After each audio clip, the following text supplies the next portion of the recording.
Hi everyone, my name is Zoe McDonald and I run a YouTube channel called History Science Fiber where I put on how-to videos about natural dyeing and foraging for natural dyes and all of that kind of stuff.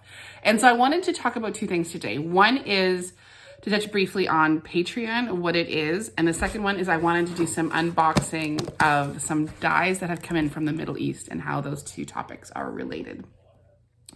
So the first thing I want to talk about was Patreon, and how it is helping me do some of the stuff that I do. So besides running a YouTube channel, I also run a website, and I do natural dye workshops. And the last couple of years, my workshops have very much focused on working with a really good friend of mine named Rita Comst. And Rita Comst is an Indigenous artist with the Musqueam First Nation. And the two of us teach these workshops together. And I kind of think of them, I didn't at first, but now I definitely see them as kind of reconciliation in practice, because we look at dyes across the board. So I talk about natural dyeing from the view of like the Western science perspective and how we identify things, and some of the more sciencey side of things. And then Rita covers a lot more of the cultural and the importance and how we approach it, and how you approach dyeing with respect and incorporate it into your art. And we have so much fun. And so a lot of what I do in my time is now these activities and working with her and producing some of this content. So I've just been going along kind of doing that. And then somebody at one point last year suggested Patreon, and I hadn't really heard of it before. And so it's a website that you can go on, and you can kind of look at what people are doing and look at supporting them kind of with a little bit of money every month. And I thought it was just sort of for artists, but the more you look into it, there's activists and there's financial people and there's all sorts of people doing all sorts of different things. And so I set up an account on there for the dyeing. And I really didn't think anybody was going to sign on to send money. Like, I didn't, but I'm starting to, and people have been starting to support me. And I think that's amazing. But then it came time, like, how does it work? And so the back end of it is sort of money accrues on Patreon, and then you can access it, and then it goes over to PayPal. And so I had this money, and I was like, what am I going to do with this in a way that honors what people have been supporting me with? And so I thought about it for a bit, and I thought, I'm going to order dyes that I would never normally be able to afford to dye or would ever order for myself. And so I ordered, including the world's most expensive dye. So we're going to do an unboxing video from a company in the Middle East, in Israel, who have sent dyes, including some pretty exciting stuff that I haven't tried before. And so I'm gonna do some unboxing here. But I just want to say, at the end of the day, getting these, working with them, producing videos on how you can work with them is all done through the people that have come on as being patrons. And so I really appreciate it. And I'm super excited. So let's tuck into these boxes. So here we go with the first one. As you can see, the box got a little knocked around, but it did arrive fairly timely. It's from Dekel Dyes in Israel, and I'm super excited. I had a look through the website. They have a lot of dyes available. I tried to pick ones that are not available in my area or through anyone that sells them locally, because I do try to support local when I can. So these are all dyes that should be ecologically responsible. And look, it says, this package is happy to see you too. It's so nice. Okay, let's have a look at what got sent. I can't even remember what I sent. So here are some of their options. And we have, this one I'm super excited about. So this is a mangrove tannin that has been certified. So of course, mangrove forests are a huge conservation concern. They're being over-harvested. In this case, I had a look at it before I ordered it, and it's been certified from a program. A community was clearing some mangroves, and so as a byproduct, the bark was harvested and was sold to support the community. You can go on their website at susandeckel.com and have a look. I was really impressed with the program, and so I'm super excited to try the ground up mangrove bark. It should give like a nice rusty kind of a brick red. So we'll try. I'm definitely excited about that one. I'm really excited. The other one is, oh yeah, St. John's wort. I have St. John's wort in my garden. And I'm wondering if this is a different species, the Hypericum perforatum. And so I thought I would try this out. This is a dye from Europe. I believe St. John's wort's from Europe. So we'll give that a shot. It should give us some nice yellows. Okay, so those are the two I ordered, and then I went back and I ordered more. And again, this one, they actually arrived on the same day, even though I ordered them a little bit apart. But here it is.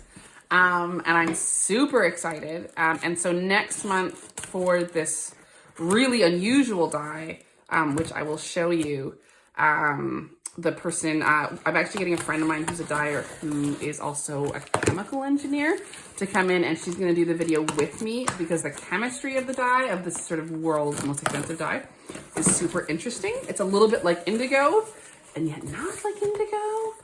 Thank you for the supplies. This is a lichen from Iceland. And I'm curious, so when you're dyeing with lichen, even though it says moss, it's not, it's a lichen. This again is ethically harvested lichens. And you can either use the boiled water method, which gives you your oranges, browns, and yellows, or you can do fermentation with ammonia and water in a sealed vat, and that gives you pinks and purples. So I'm not quite sure what colors this one is going to give. I live in Canada. I don't have this lichen, but I'm super excited to try this out. So that's one more dye. This is one I've been trying to make a video about for a while. This is birch bark. You can ferment birch bark to make a pink, like a kind of a pale pink. And I have been trying with the birch bark in my area. We have canoe birch or paper birch here. I have not had much success. So we're going to try their birch bark and see if I can get a similar pink. And then hopefully I can use a little bit of the videos that I've been shooting as I've been fermenting this bark and not getting the colors that I'm trying to get. So I'm super excited about that one too. And then, this is an indigo. So, indigo is a great dye. There's lots of stuff you can do with it. I'm working on a video. I did a video on, how to set up a vat, and now I'm working on the video of how to use the vat. This specific indigo is actually South American. So there's indigo from Japan. There's indigo from, Asia and, Europe. And then there is South American indigo that was traded up and down the Americas. And so I'm super excited to try out this one, a different kind of indigo. So this is the Mayan indigo powder. Oh, apparently there's more birch bark. So there you go. So there's 100 grams. So yeah, 400 grams in total. And then there's more.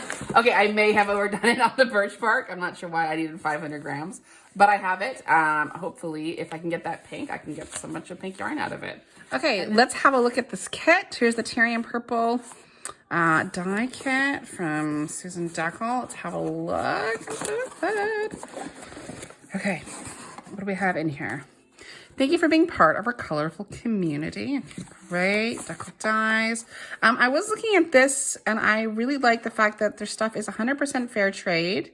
They also offset their carbon footprint by adding trees, which sounds good.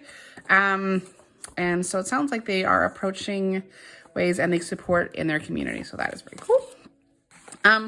Okay, here we go. Here we go. The Murex trunculus, 10 grams of it. So this is what it looks like.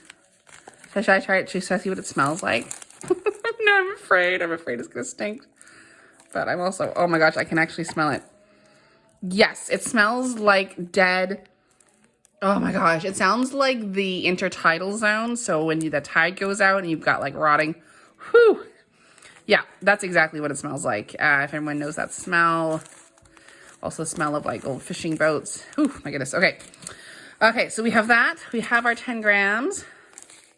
Oh my gosh, I'm so excited. So this is the soda ash. There's a whole kit. So here's the pH strips. Sodium hydrosulfite, And here are the instructions. So we are going to do a whole video on this die and its history. And again, I'm hoping to have my friend who has more of a chemistry. I have a bit of chemistry for my undergrad, but she has a sort of bigger background than I do to talk about it, because you have to reduce it. So it's similar to dyeing with indigo, but obviously it's going to be different. And oh my goodness, that smell is still in my nose. Okay, and there we go. So that is the kit as it comes in that she's very kindly put together. There we go.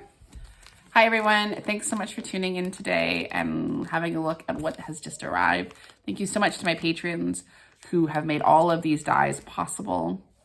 Dyeing should be available to everybody to try out and incorporate into their art, no matter what your art is.